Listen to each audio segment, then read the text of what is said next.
Shalom. Shalom. Shalom. Shalom. Shalom. Kita mulai ya persekutuan doa pada malam hari ini. Adalah satu kasih karunia Tuhan, kita boleh dikumpulkan di tempat ini bersekutu dengan segala keterbatasan, tapi kita disatukan dalam Zoom ini. Semua adalah anugerah Tuhan kalau kita masih diberikan kesehatan, diberikan kerinduan untuk berkumpul bersekutu di tempat ini. Mari kita awali persekutuan doa pada malam hari ini dengan tanda kemenangan Kristus. Dalam nama Bapa dan Putra dan Roh Kudus. Amin.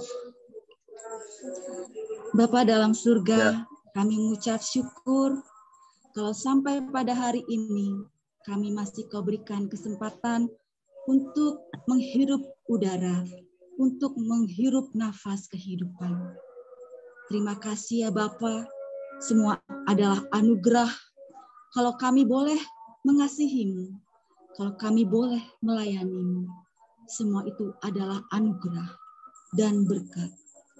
Bapa dalam surga, kami mengundang Engkau hadir pada malam hari ini, mengisi hati, memenuhi hati kami satu persatu, dimanapun kami berada. Penuhi hati kami dengan kasih-Mu, dengan kebaikan-Mu. Bapa dalam surga, kami mau belajar menyenangkan-Mu. Kami mau belajar mengasihi-Mu.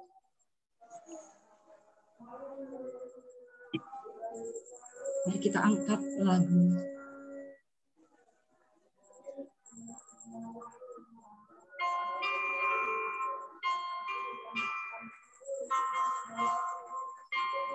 Kita mau mengasihi Tuhan dengan melakukan kehendak-Nya dalam hidup kita.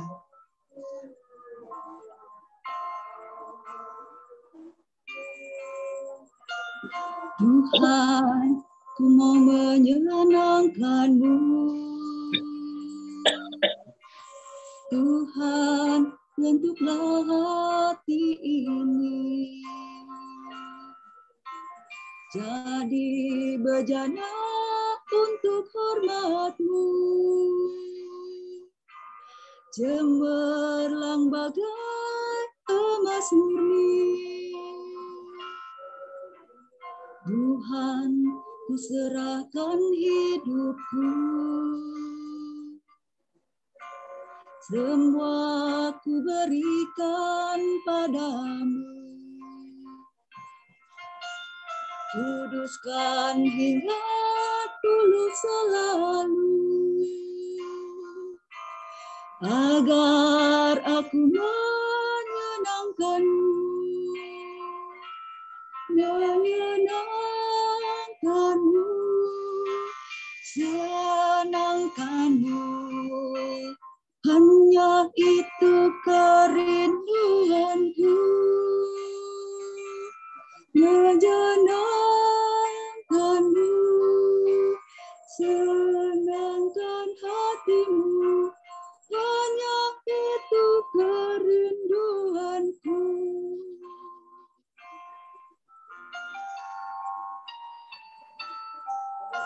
Semua sudah Tuhan berikan pada kita. Mari kita belajar untuk menyenangkan hati Tuhan.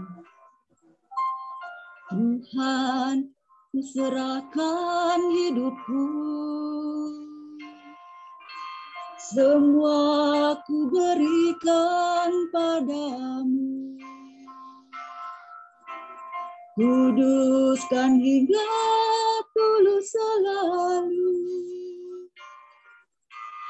agar aku menyenangkan-Mu, menyenangkan-Mu, senangkan-Mu. Hanya itu kerinduanku, menyenangkan-Mu, senangkan hati-Mu. Hanya itu kerinduanku.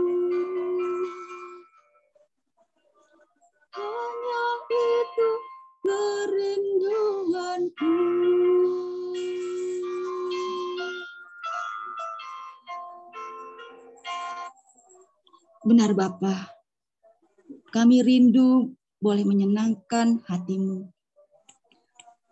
Kami rindu melakukan firman-Mu dalam kehidupan kami sehari-hari. Kami ini saudara dari putra-Mu. Kami ini ibu dari putra-Mu. Ajar kami, mampukan kami untuk dapat melakukan kehendak-Mu dalam kehidupan kami. Engkau tahu Bapa, kami lemah. Tapi kami, jika kami bersama Engkau, kami dapat melakukan hal-hal yang baik, yang berkenan bagi-Mu. Bapa dalam surga, terima kasih. Semua rahmat yang Tuhan berikan pada kami. Ajar kami juga untuk berani dalam kehidupan kami.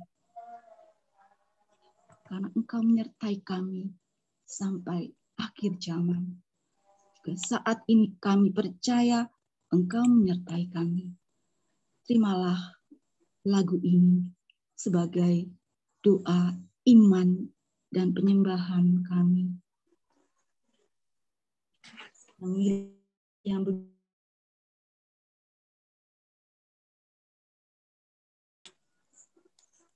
mari kita satukan hati, kita mau menyembah Tuhan. Allah yang besar, lebih besar dari masalah kita.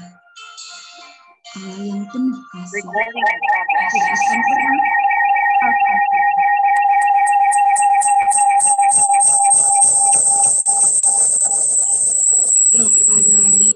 El Shaddai mulia.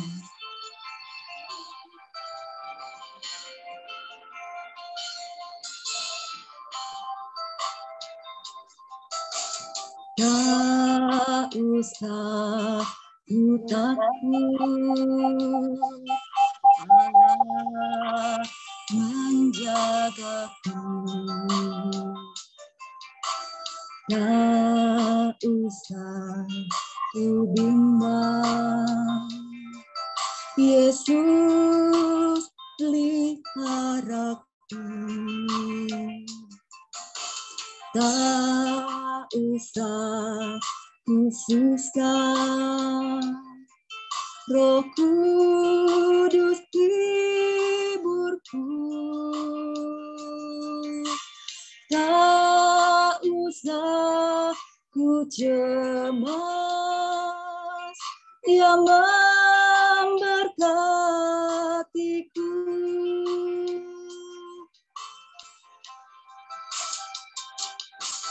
El Shaddai, El Shaddai, Allah Maha Kuasa. Dia besar, Dia besar, El Shaddai mulia. El Shaddai, El Shaddai, Allah Maha Kuasa. Berkat-Nya melimpah, El Shaddai. Bapak Ibu yang ada di rumah, mari kita angkat hati kita. Kita milih Allah yang begitu besar, yang mengasihi kita, yang memelihara kita, yang memberkati kita.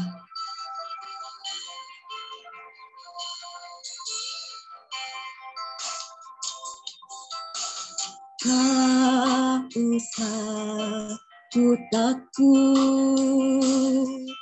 Allah menjagaku. Tak usah ku bimbang, Yesus peliharaku. Tak usah ku susah, Roh Kudus hiburku. Tak usah yang memberkatiku.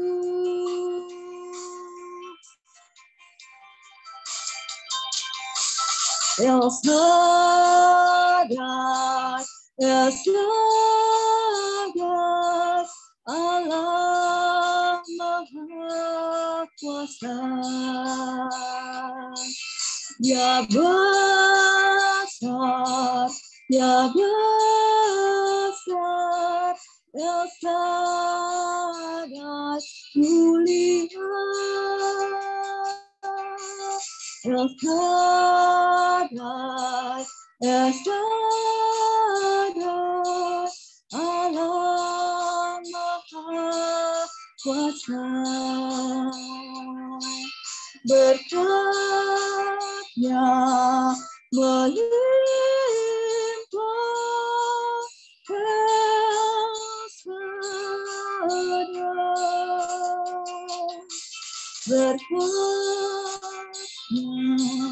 Berkatnya melimpah, El Shaddai.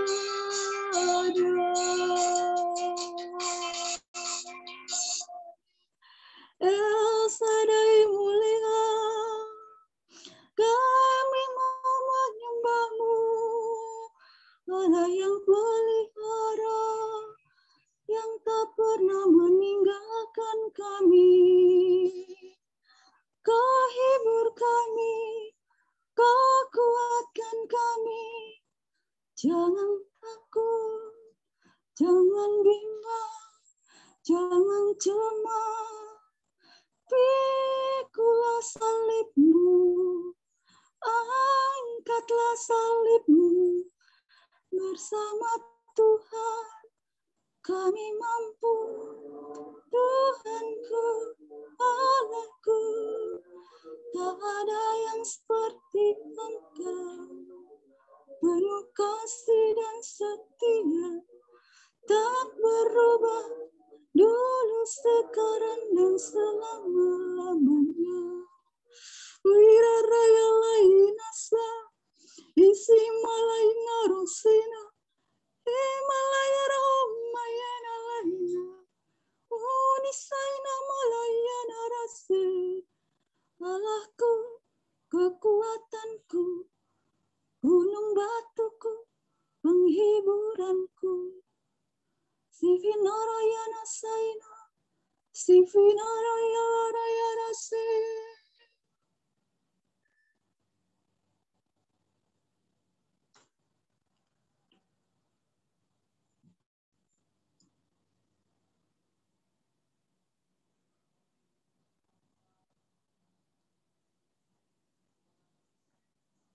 Terima kasih Allah Roh Kudus.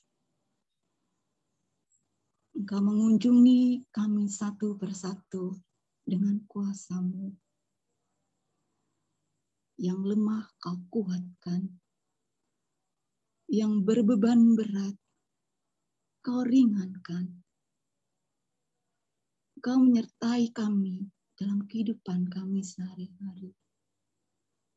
Terima kasih Allah Roh Kudus. Ajar kami untuk berani dalam kehidupan kami ini. Ajar kami untuk berani menanggung resiko dalam kehidupan kami untuk mengasihi-Mu, untuk melayani-Mu, untuk menyenangkan hati-Mu.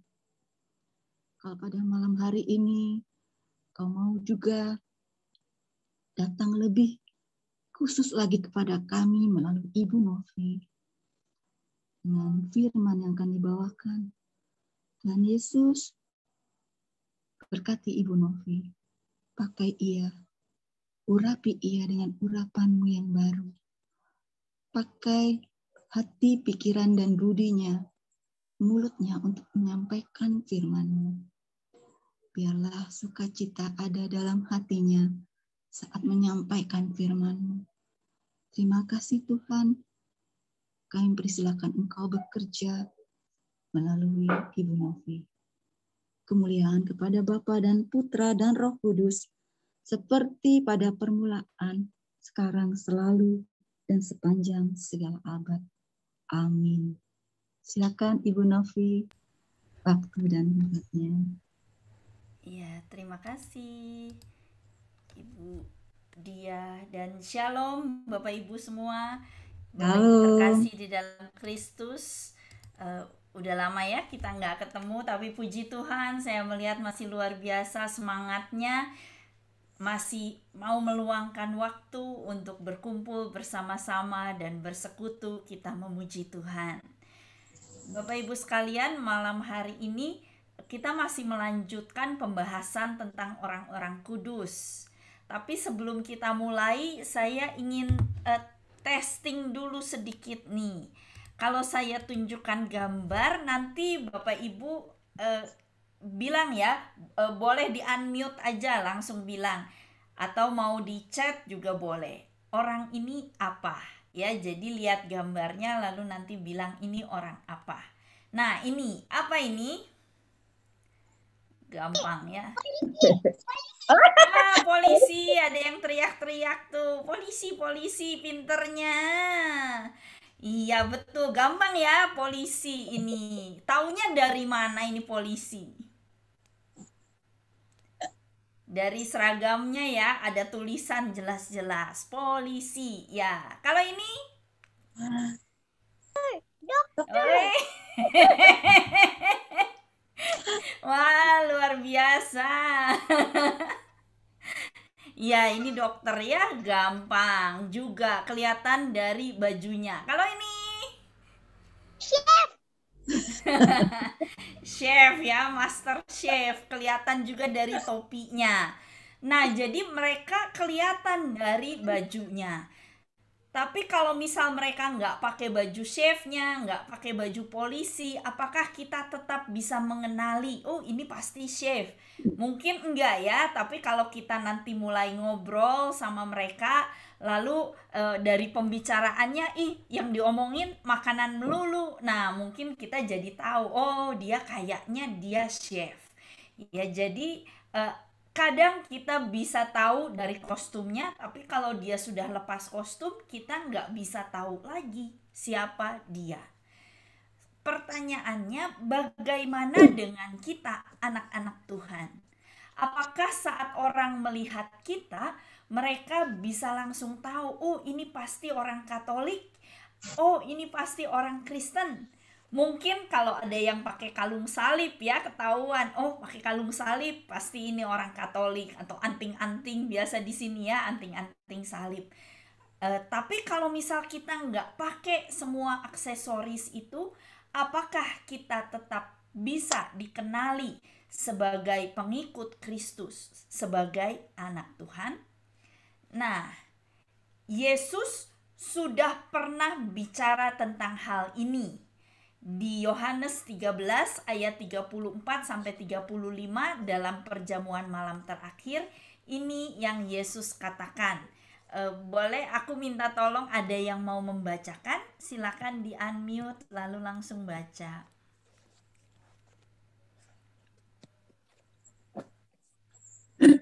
Yang paling cantik. Yang paling cantik mau baca, iya. Ada Lidawati. Oh, aku pikir Ibu Iyok mau baca.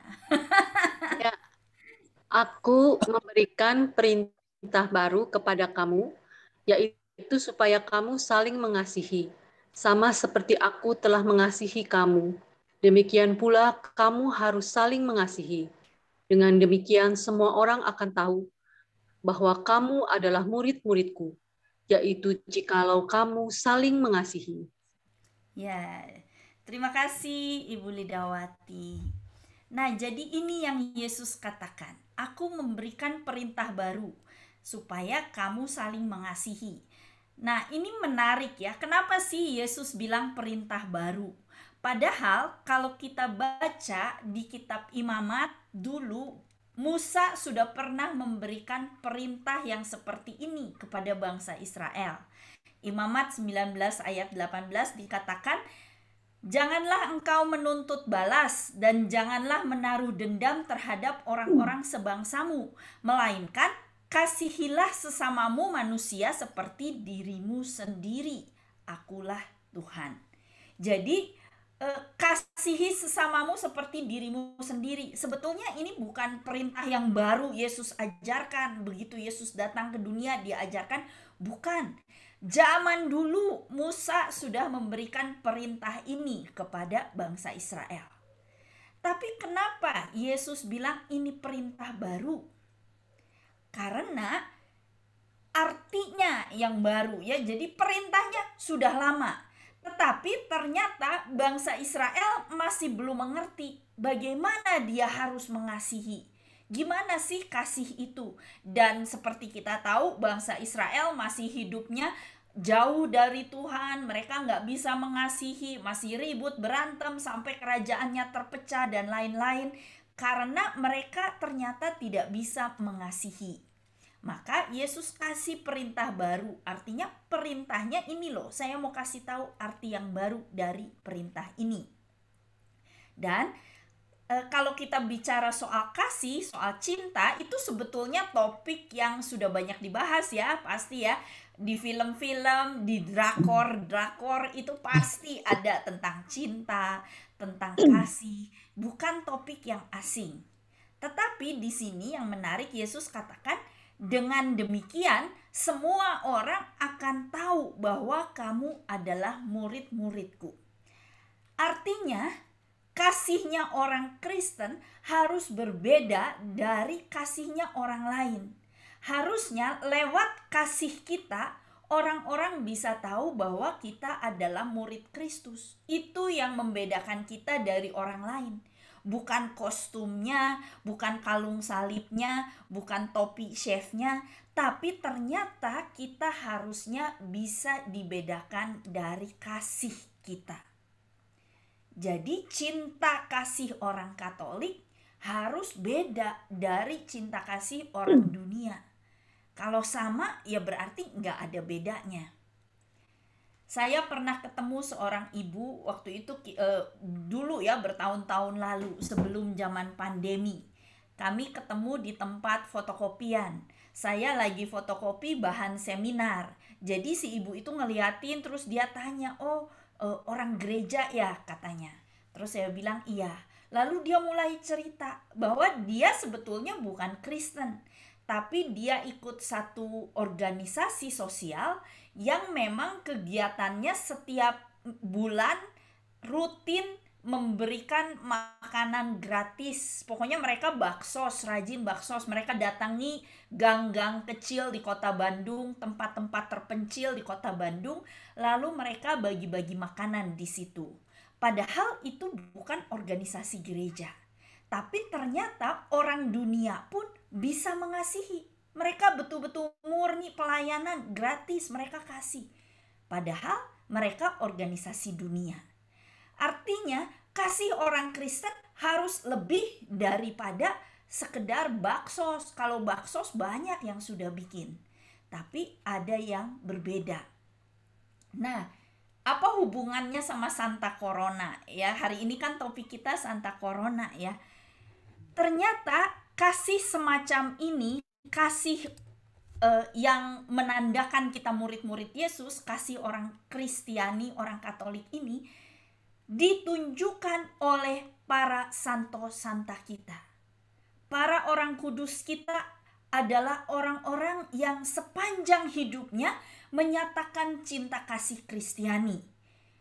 Setelah mereka meninggal, orang-orang bersaksi, iya betul, mereka luar biasa.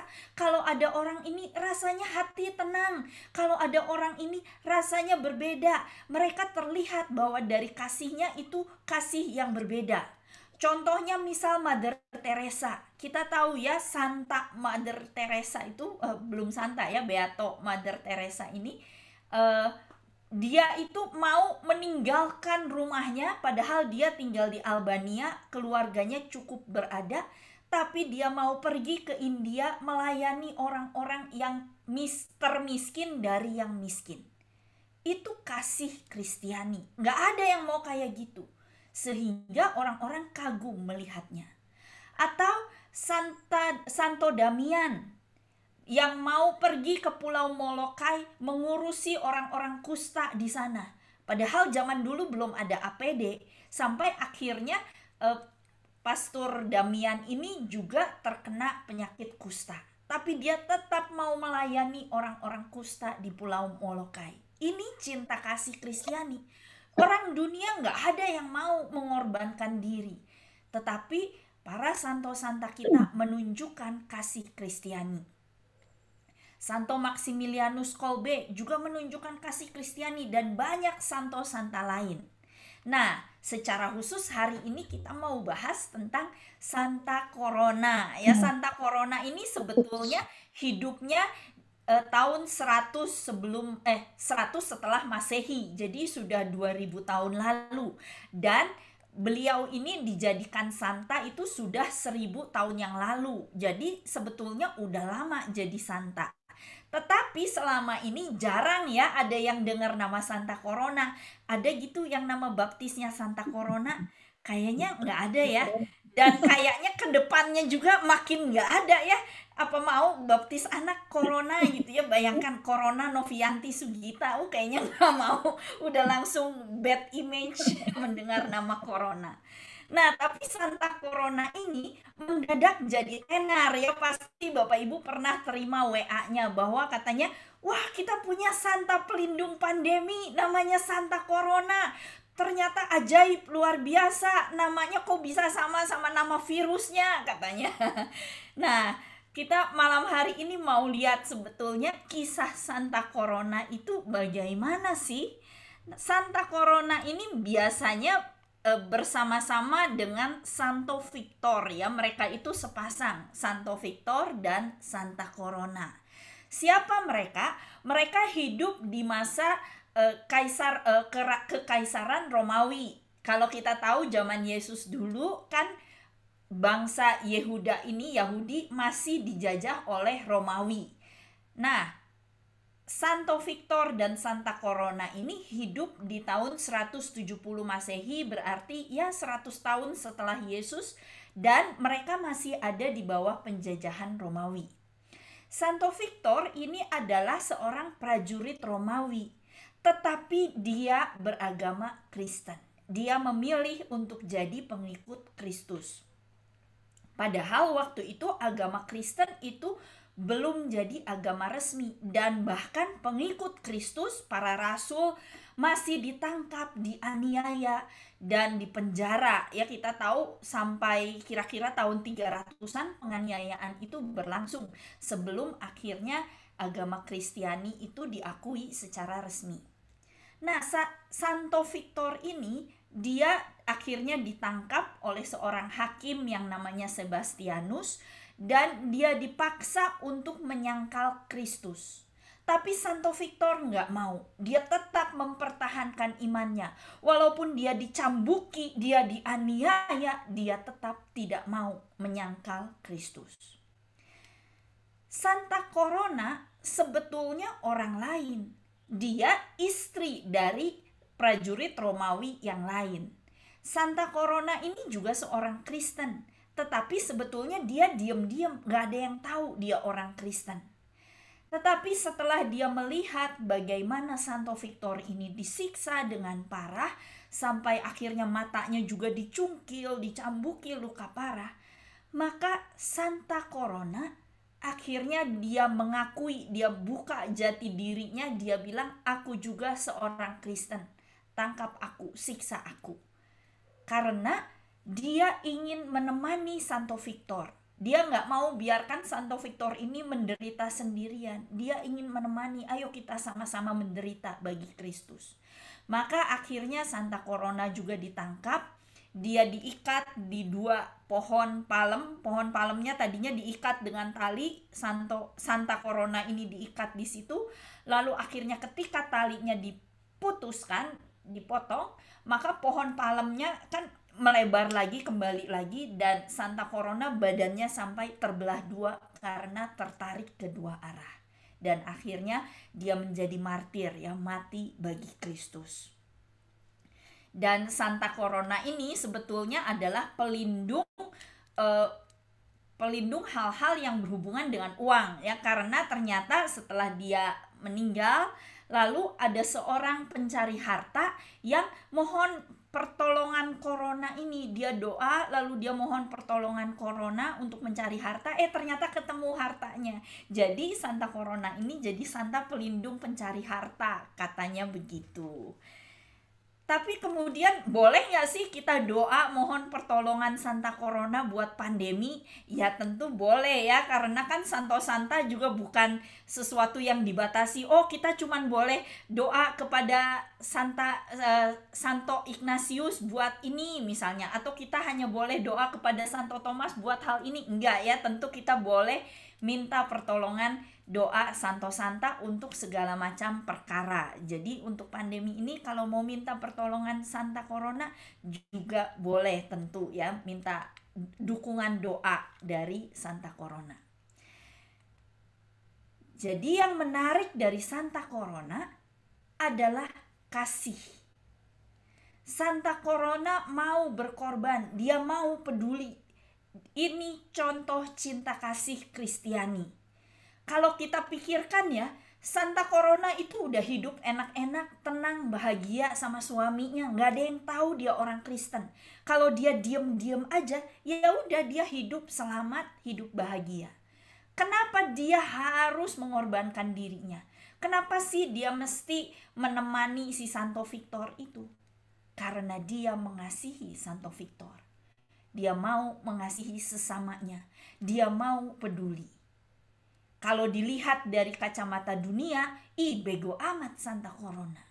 Tetapi ternyata inilah cinta kasih Kristiani yang seringkali dipandang rendah oleh dunia, yang seringkali dunia pikir, bodoh kamu mau dirugikan. Tetapi Yesus pun melakukannya. Yesus pun mau berkorban padahal dia tidak bersalah. Maka kalau kita mau meneladani Yesus, ya tentu kita pun harus meneladani cinta kasih yang berdasarkan pandangan Kristus, bukan pandangan dunia. Nah, jadi kita mau lihat sama-sama. Apa sih ciri-ciri cinta kasih Kristiani? Ada 3 cirinya cinta kasih Kristiani. Yang pertama ini. Kita lihat dulu dari 1 Yohanes bab 4 ayat 7 sampai 12. Ini Rasul Yohanes ini banyak menulis tentang cinta kasih. Dan ini juga perikop yang sangat indah yang menggambarkan cinta kasih. Nah, mungkin ada yang mau baca, ini cukup panjang. Silakan.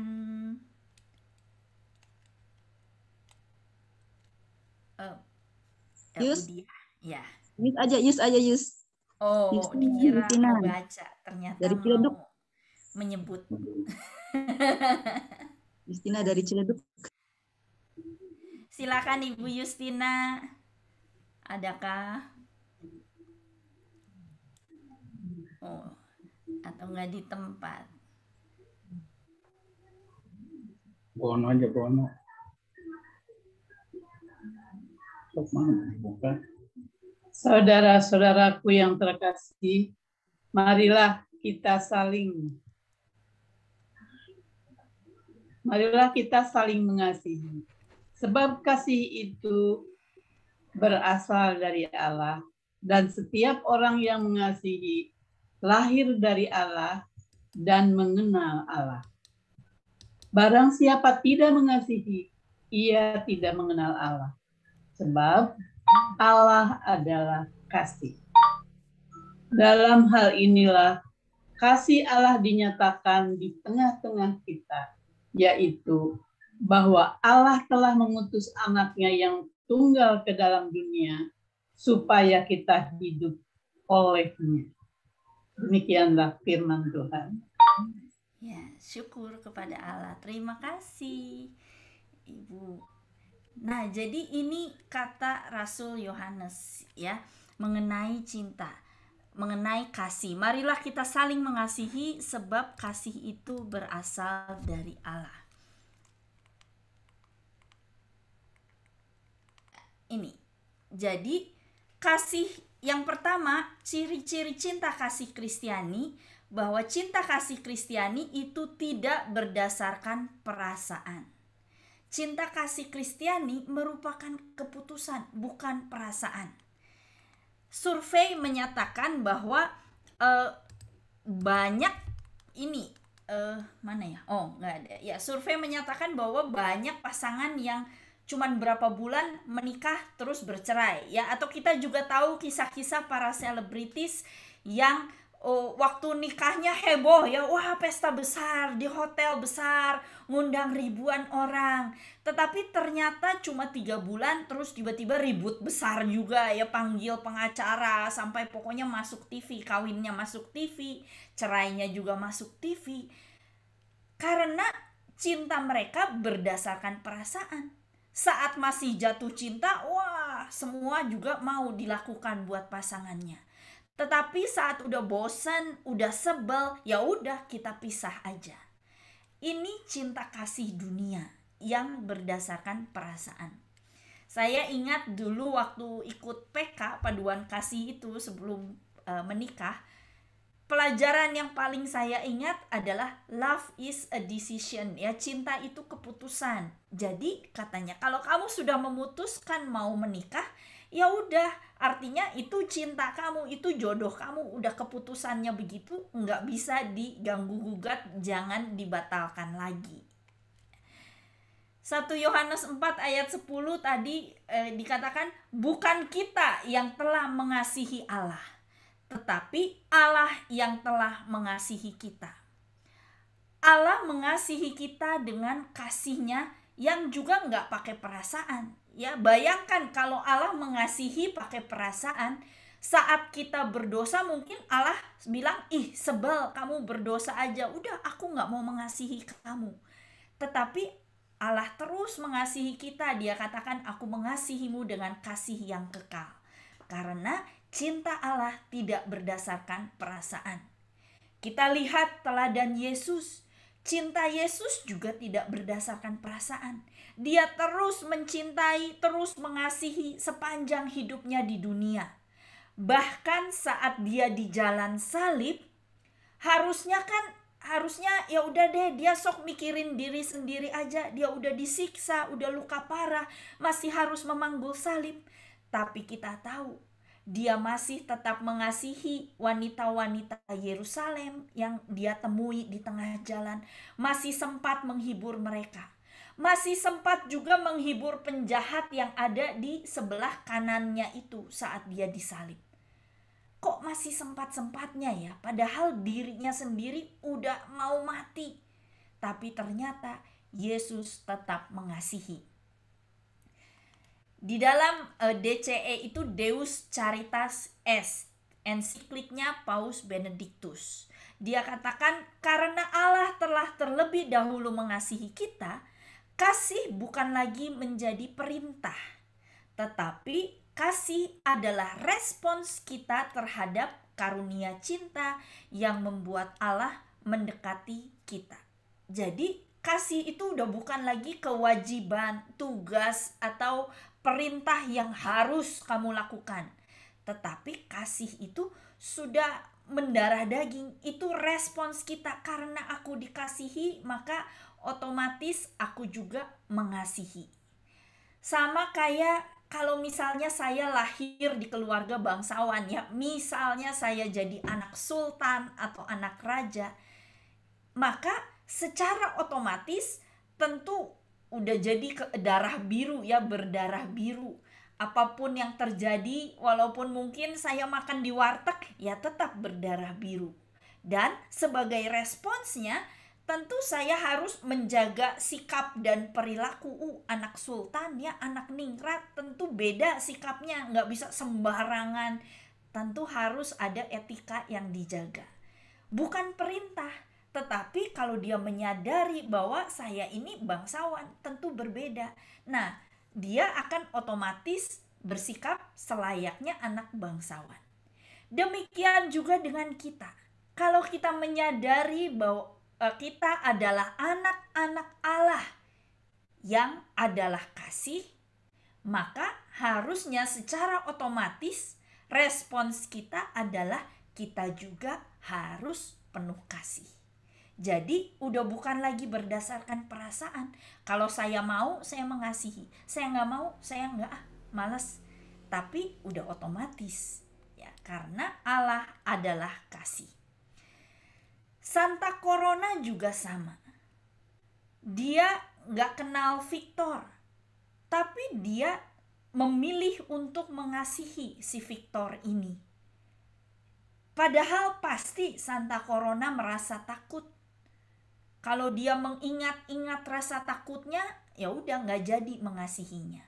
Tetapi dia mengasihi Victor karena Victor adalah saudaranya di dalam Kristus. Bapak Ibu sekalian, sekarang di masa pandemi ini mungkin kita juga banyak merasa takut ya. Ada berita-berita begitu banyak yang kita dengar, ada yang hoaks, ada yang betul, dan semua itu mungkin mempengaruhi kita. Saya juga tadinya pikir saya mah nggak takut, saya mah percaya Tuhan pasti akan melindungi. Tetapi ternyata dengan begitu banyak berita, ya muncul juga rasa takut, muncul juga rasa khawatir. Apalagi banyak berita ini kena COVID, ini juga kena, dan banyak teman-teman di PD juga yang sudah ya kena juga COVID, yaitu membuat kita takut. Tetapi jangan biarkan rasa takut ini menghalangi kita untuk mengasihi. Jangan sampai kita jadi orang yang sibuk memikirkan diri sendiri, kita lupa mengasihi karena kita dicekam rasa takut. Kasih kita tidak boleh berdasarkan perasaan. Kita percaya bahwa Allah kita akan memenuhi segala keperluan kita menurut kekayaan dan kemuliaannya di dalam Kristus Tuhan. Jadi kita nggak usah takut karena kita punya Allah yang melindungi kita. Amin ya Bapak Ibu. Kalau amin boleh kasih jempolnya di layar. Puji Tuhan ya. Jadi yang pertama, kasih Kristiani tidak berdasarkan perasaan. Yang kedua, cinta kasih Kristiani lebih banyak memberi daripada menerima. Banyak orang kalau bilang cinta, ya kalau anak muda pacaran kan gombal ya, aku cinta kamu. Tetapi tahu-tahu begitu berapa bulan udah bosen, ya berhenti cintanya.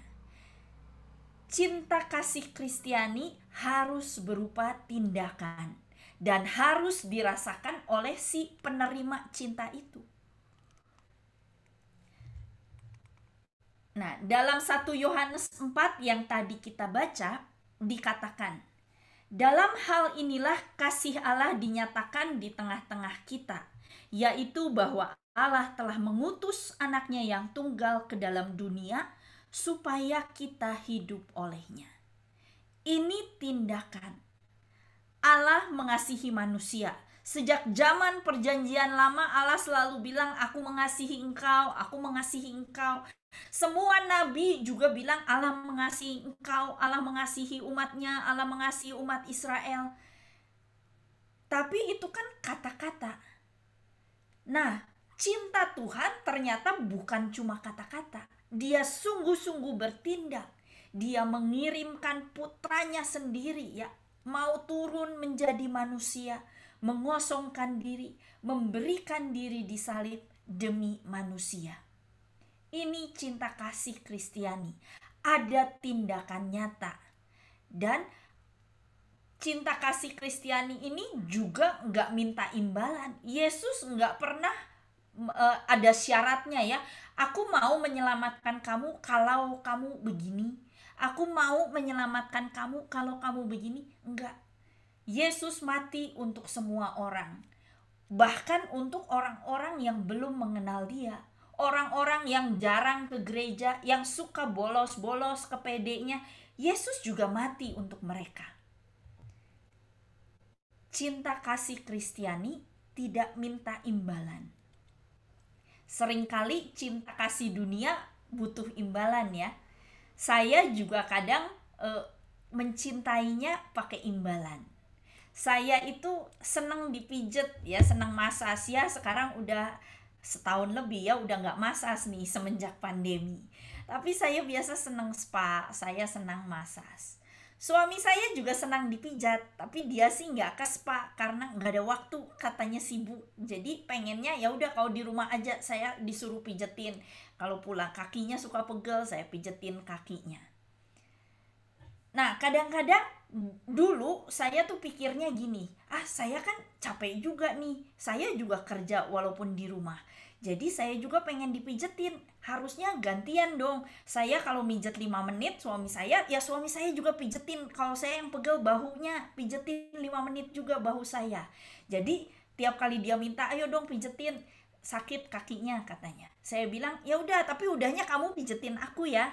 Nah, tapi suami saya nggak pernah mau. Kalau dia udah dipijet terus dia bilang, udah capek mau tidur katanya ya. Wah, terus saya kesel ya, kok curang, saya udah mijetin tapi kamu nggak mau, pas giliran kamu malah tidur.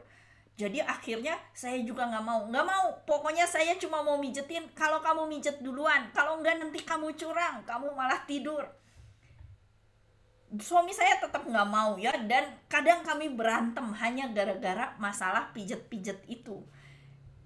Tapi setelah saya menyadari bahwa saya kok jadi minta imbalan ya, saya kok mengasihi tapi saya juga pingin dikasihi, kalau enggak saya nggak mau mijet, itu kan kayak memberi syarat. Akhirnya saya belajar, ya udah saya nggak minta imbalan, pokoknya kalau suami saya pulang saya pijetin, terserah dia mau mijet atau enggak, saya udah nggak minta lagi. Maka itu yang saya lakukan.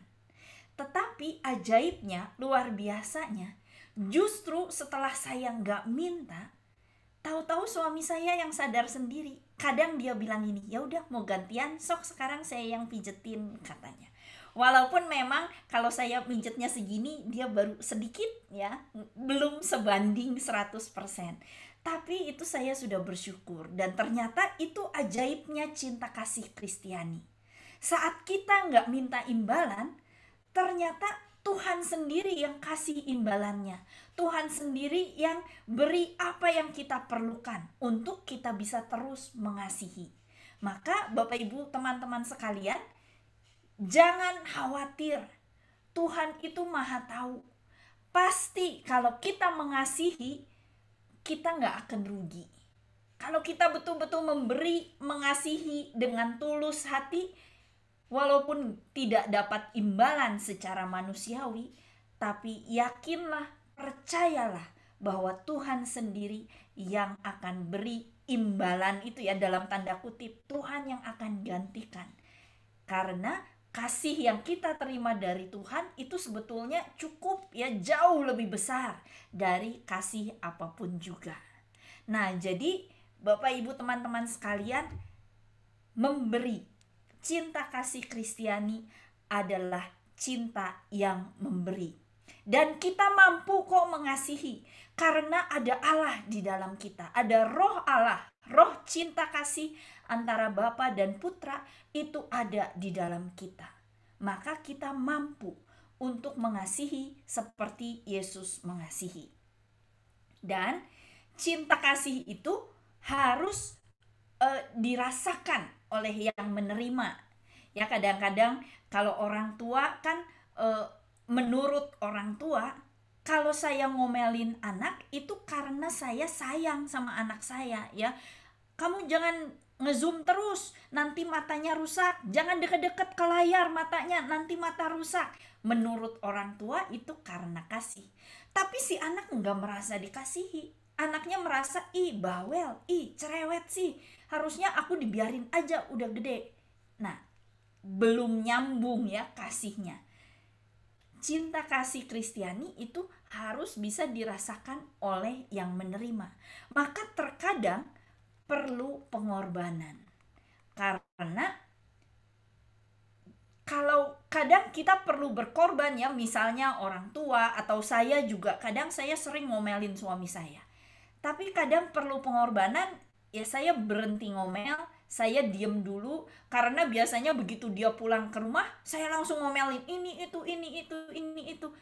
Tapi itu membuat dia marah ya, karena dia masih capek, belum sempat istirahat kok udah diomelin. Maka saya belajar berkorban, ya udah saya diam. Saya belajar menahan omelan ini, tunggu saat yang tepat baru ngomel. Itu juga pengorbanan. Dan cinta kasih Kristiani memang cinta kasih yang perlu pengorbanan. Seperti Yesus, Yesus juga mengorbankan dirinya. Dia mengasihi kita dengan memberikan dirinya. Maka cinta kasih Kristiani ini adalah pemberian diri. Sama seperti Santa Corona tadi. Dia memberikan dirinya untuk mengasihi Santo Victor, saudara seimannya. Cinta kasih Kristiani memang berbeda. Karena biasanya kalau cinta kasih dunia itu ya pokoknya aku ya segini aja deh ngasihnya. Kalau lebih dari ini berarti aku harus berkorban, aku nggak mau. Tetapi cinta kasih Kristiani perlu pengorbanan. 1 Yohanes 4 ayat 10 katakan, bukan kita yang telah mengasihi Allah, tetapi Allah yang telah mengasihi kita dan yang telah mengutus anaknya sebagai pendamaian bagi dosa-dosa kita. Ya, ini pemberian diri. Yesus, Putra Allah, memberikan dirinya untuk mengasihi kita. Maka Bapak Ibu sekalian, ini ya, kita sebagai seorang Kristiani, kita dikenali dari cinta kasih kita. Tetapi apakah pengorbanan itu harus sesuatu yang besar seperti Santa Corona yang mengorbankan nyawanya, seperti Yesus yang memberikan nyawanya? Ternyata nggak perlu khawatir. Mother Teresa katakan nggak perlu melakukan hal yang besar ya, don't look for big things. Lakukan saja hal kecil dengan cinta yang besar. Semakin kecil hal yang kamu lakukan, semakin besar cinta yang harus menyertainya. Jadi gak perlu hal besar. Kita bisa mulai dengan hal-hal kecil yang mungkin kelihatannya tidak berarti, tapi sebetulnya itu juga menunjukkan cinta yang besar. Ini ya, cinta kasih Kristiani ada 3 cirinya. Boleh kita baca sama-sama 1, 2, 3. Apa yang pertama? Tidak berdasarkan perasaan. Yang kedua, lebih banyak memberi daripada menerima. Dan yang ketiga, mau berkorban. Ini cinta kasih Kristiani. Bapak Ibu sekalian, di masa pandemi ini yang menakutkan dan mengkhawatirkan ini, kita melihat kadang banyak ya kisah sedih yang kita dengar, yang kita terima dari TV atau dari berita. Misalnya harga obat tiba-tiba jadi melambung tinggi, ya jadi jutaan. Karena orang-orang tetap ingin mengambil keuntungan di tengah kesulitan ini. Mereka nggak memikirkan bahwa ini obat yang diperlukan pasien COVID. Enggak, pokoknya aku mau untung. Ya aku harus naikkan harga setinggi-tingginya. Atau beberapa waktu lalu saya terima WA, mungkin Bapak Ibu juga terima. Ada pengisian tabung oksigen gratis katanya. Telepon aja ke nomor ini, nanti kami ambil tabungnya, kami isikan, kami antar lagi. Ternyata itu hoax. Ternyata tabungnya diambil, dibawa pergi, kabur, nggak tahu kemana. Itu palsu ternyata. Dan ini juga menyedihkan. Orang-orang lagi betul-betul membutuhkan oksigen, mereka lagi berebut oksigen, tapi di satu sisi ada orang-orang yang begitu jahat, tega-teganya nipu dalam hal ini. Ini hal-hal yang menyedihkan. Dan kalau kita melihat hal-hal ini, seolah-olah dunia ini begitu gelap, gak ada harapan, udah mah pandemi, orangnya juga kok makin jahat, kok makin berebut, demo di sana sini, ribut di sana sini.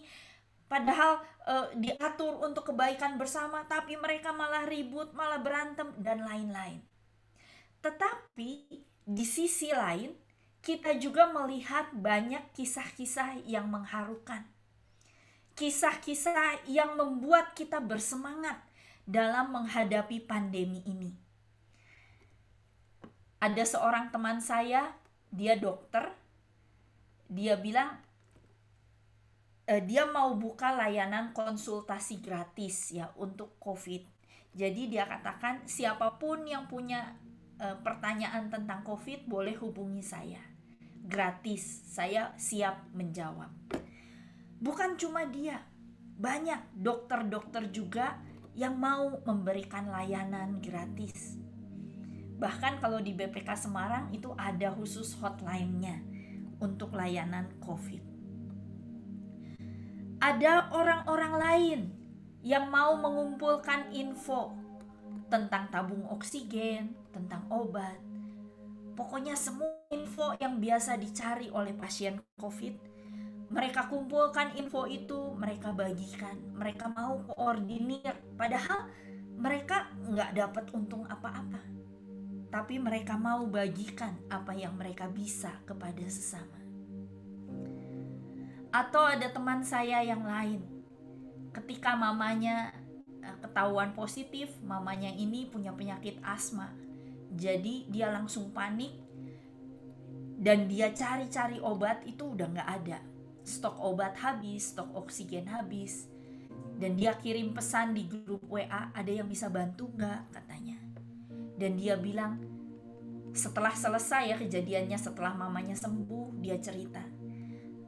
Beberapa menit setelah saya kirim pesan WA itu, langsung WA masuk ya ke handphone dia.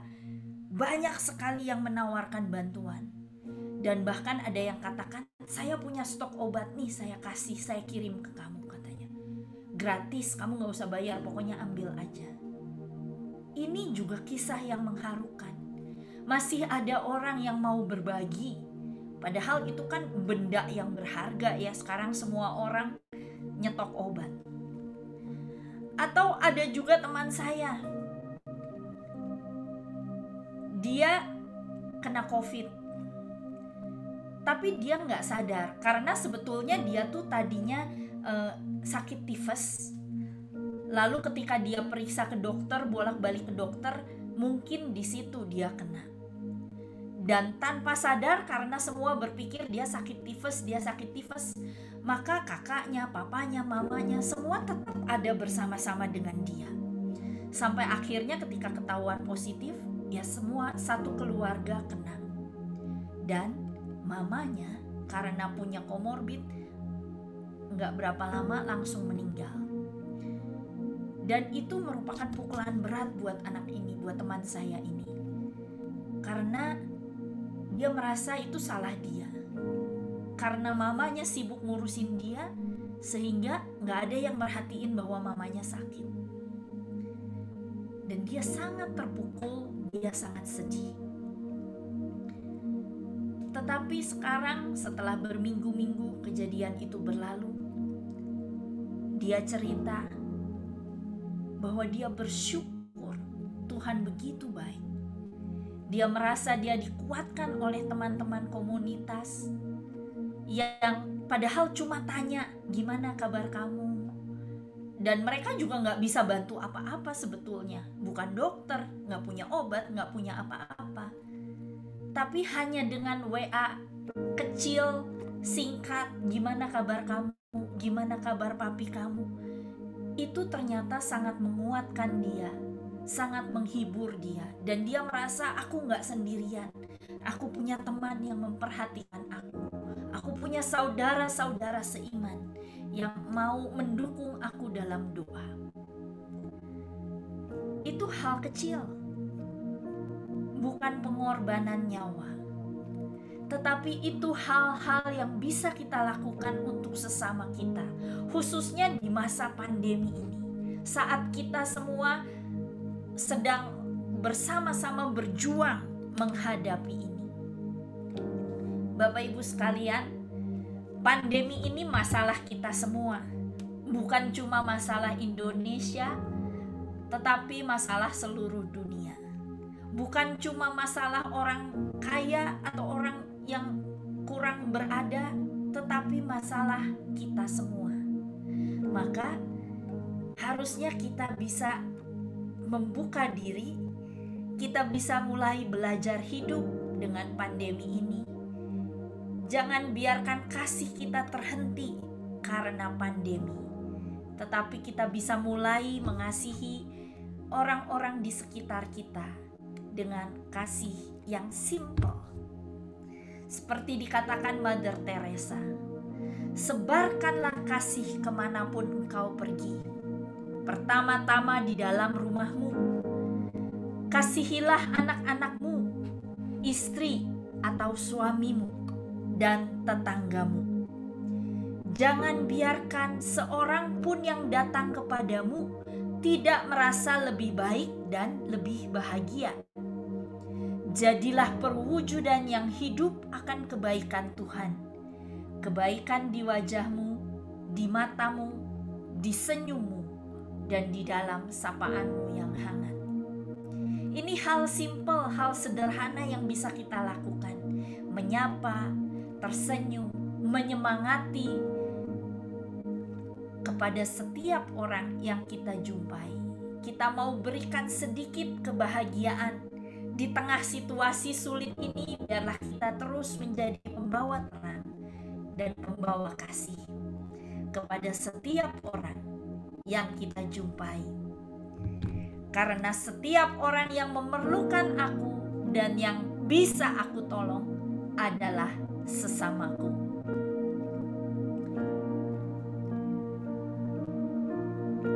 Bapak, Ibu, teman-teman sekalian, malam hari ini kita belajar teladan Santa Corona yang mengasihi dengan cinta kasih Kristiani. Cinta yang tidak bergantung kepada perasaan, cinta yang mau memberi dan mau berkorban. Kita pun dimampukan untuk mencintai karena Roh Allah, Roh cinta ada di dalam kita. Maka jangan biarkan situasi ini menghalangi cinta kita, tetapi biarlah kita terus mencintai karena kasih Allah sudah tercurah di dalam hati kita.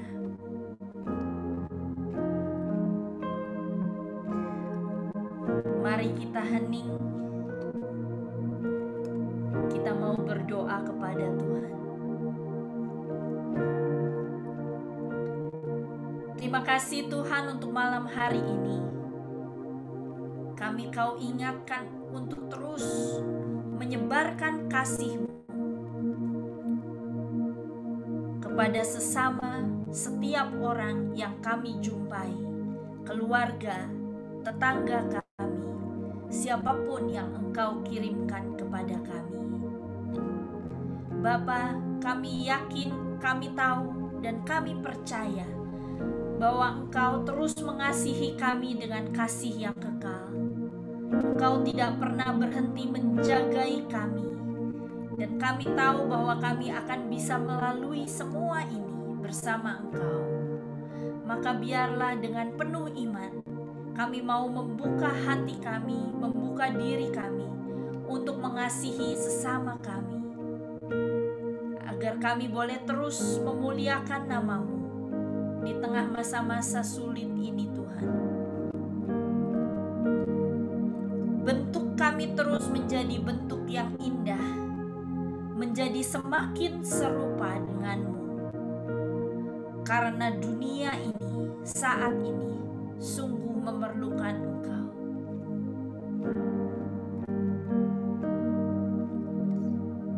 Ini doa kami, bentuk kami Tuhan. Bagaikan bejana siap dibentuk, demikian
Kudus, teruslah berbicara dalam hati kami. Terangi hati kami dengan kasih-Mu. Biar kami boleh mengerti apa yang mau Engkau sampaikan kepada kami. Dan biarlah segala kemuliaan hanya bagi Allah Bapa, Putra, dan Roh Kudus, seperti pada permulaan, sekarang, selalu, dan sepanjang segala abad. Amin. Santa Corona, doakanlah kami. Amin. Demi nama Bapa, Putra, Roh Kudus. Amin.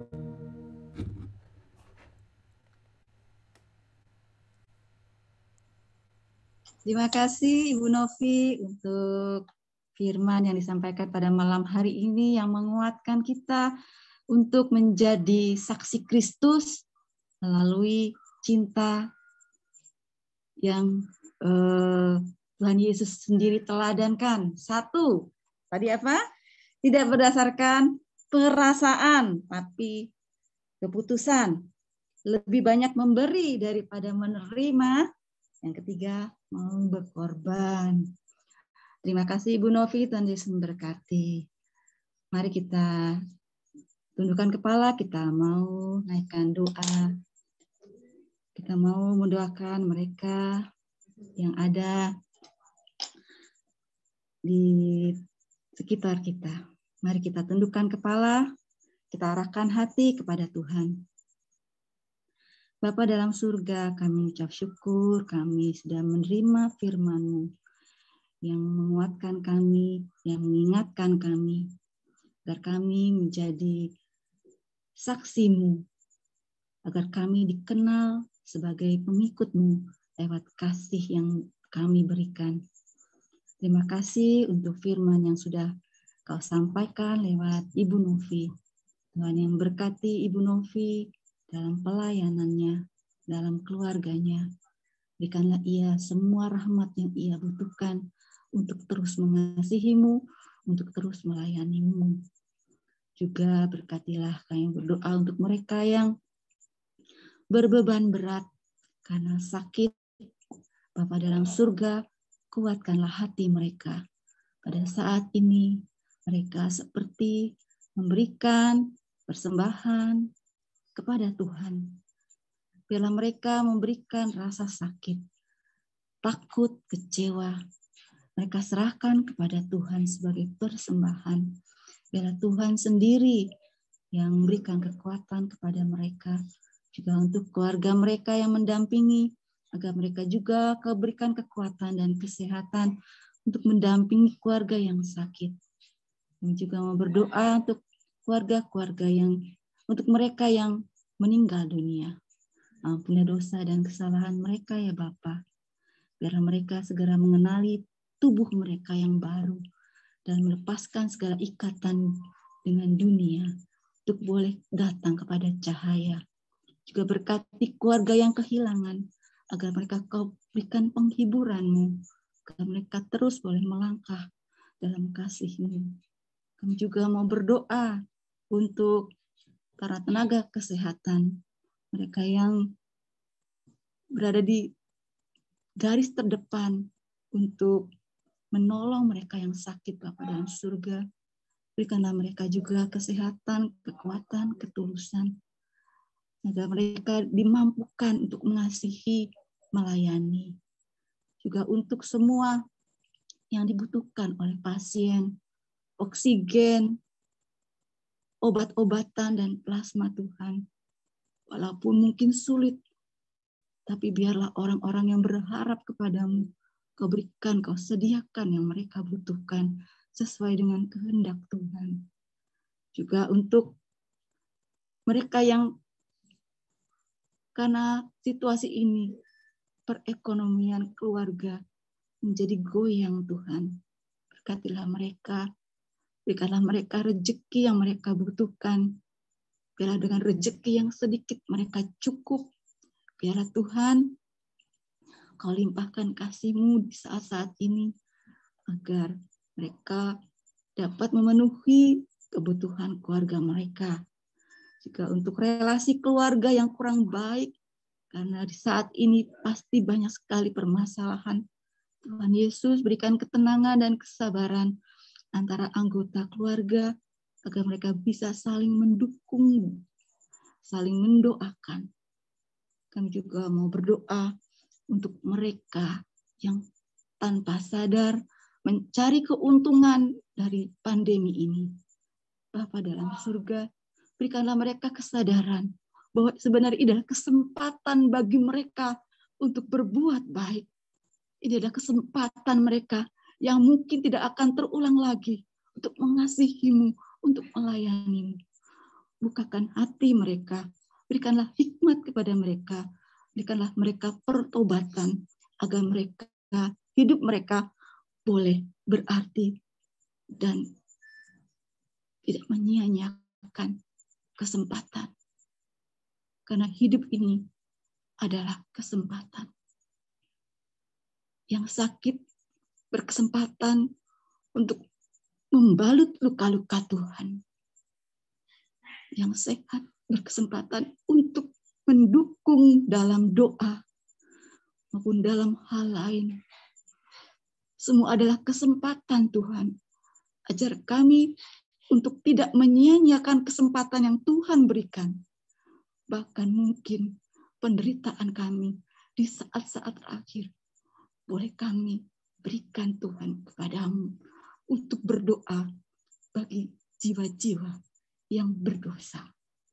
Bapa dalam surga, ini kami, ajar kami agar kami mau memberikan hidup kami. Hidup kami adalah kesempatan untuk mengasihi-Mu, melayani-Mu.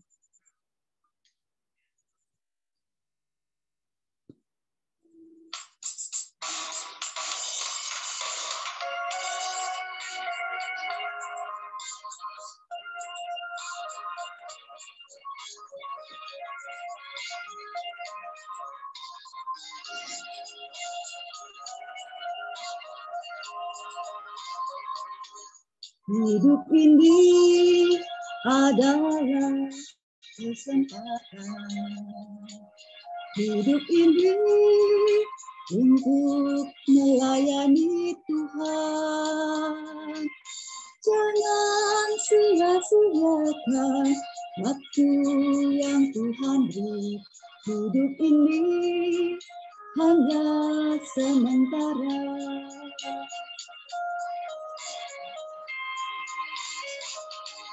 Hidup ini adalah kesempatan. Hidup ini untuk melayani Tuhan. Jangan sia-siakan waktu yang Tuhan beri. Hidup ini harus jadi berkah.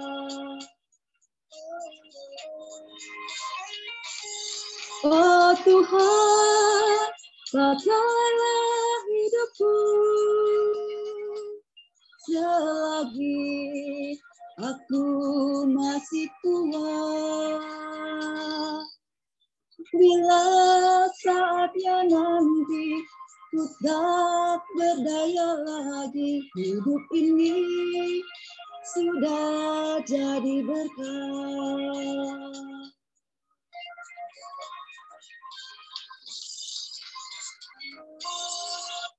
Demikian.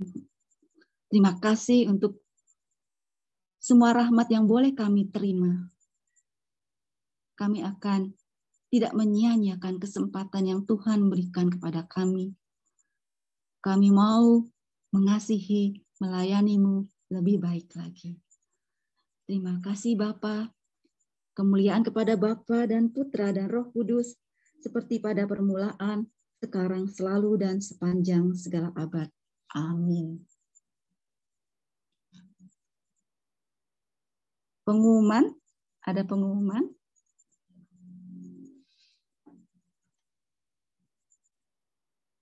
Ada ya? Oke, terima kasih untuk kebersamaan kita pada malam hari ini. Kita mau belajar seperti Santo dan Santa.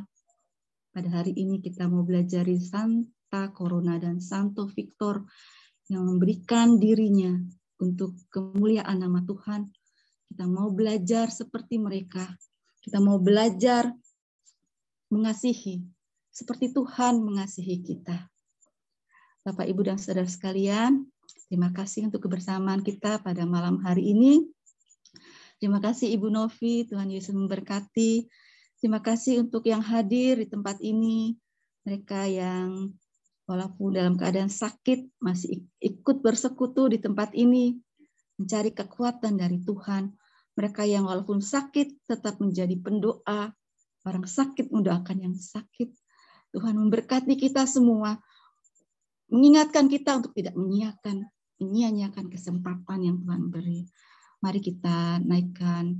Mari kita tunduk sejenak, kita mau berdoa. Bapa dalam surga, persekutuan doa sudah selesai. Kami mengucap syukur untuk kelawatan-Mu pada malam hari ini. Biarlah firman yang sudah kami dengar pada malam hari ini boleh menjadi rema dalam kehidupan kami. Kami ingin berbuat sesuatu yang lebih baik. Kami mau berbuat sesuatu untuk mengasihi dan melayani-Mu. Itulah tujuan hidup kami, Tuhan. Itulah kebahagiaan sejati yang kami cari. Terima kasih Bapa. Berkati kami satu persatu yang hadir di tempat ini, agar damai sejahtera-Mu ada dalam diri kami dan dalam rumah kami masing-masing, dalam keluarga kami. Terima kasih Bapa. Kami yakin juga pertolongan-Mu begitu ajaib dalam kehidupan kami. Kau yang menyentuh hati kami untuk kami ikhlas dalam setiap pergumulan kehidupan kami, untuk menerima semua rencana Tuhan sebagai rencana yang terbaik bagi kami. Rencana yang terbaik bagi kehidupan kami nanti di surga. Terima kasih Bapa, Kau sertai kami. Kami yang lemah ini sangat membutuhkan-Mu. Kemuliaan kepada Bapa dan Putra dan Roh Kudus, seperti pada permulaan, sekarang, selalu, dan sepanjang segala abad. Amin. Dalam nama Bapa dan Putra dan Roh Kudus. Amin. Sebagai lagu penutup, kita nyanyikan pertolongan Tuhan yang begitu ajaib dalam kehidupan kita.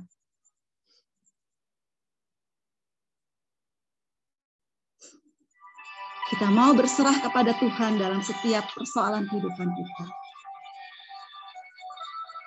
Tuhan tidak akan pernah meninggalkan kita.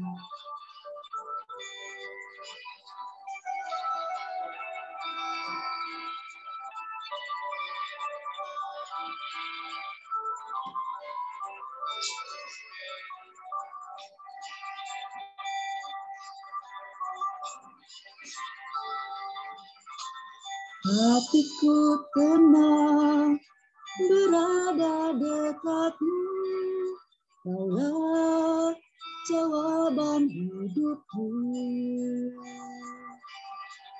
Hatiku tenang berada dekat-Mu, Kau yang pelihara hidupku. Pertolongan-Mu begitu ajaib, Kau telah mengikat hatiku. Di saat aku tak sanggup lagi, di situ tangan-Mu bekerja. Pertolongan-Mu begitu ajaib, Kau telah mengikat hatiku. Kini mataku tertuju padamu, ku rasakan kasih-Mu Tuhan.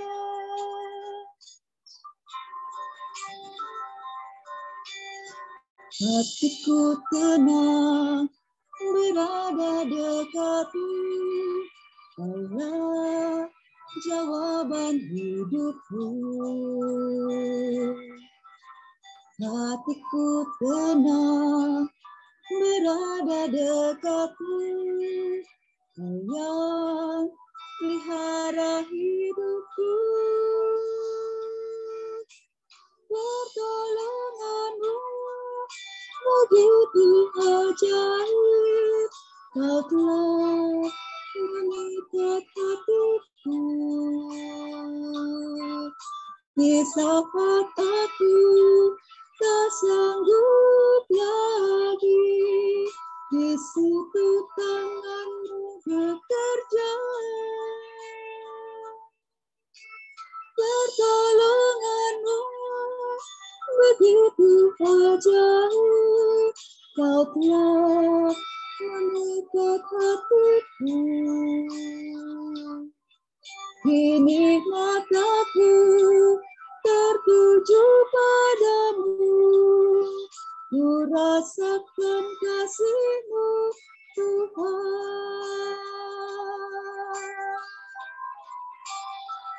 Terima kasih, sampai jumpa pada persekutuan doa Selasa depan.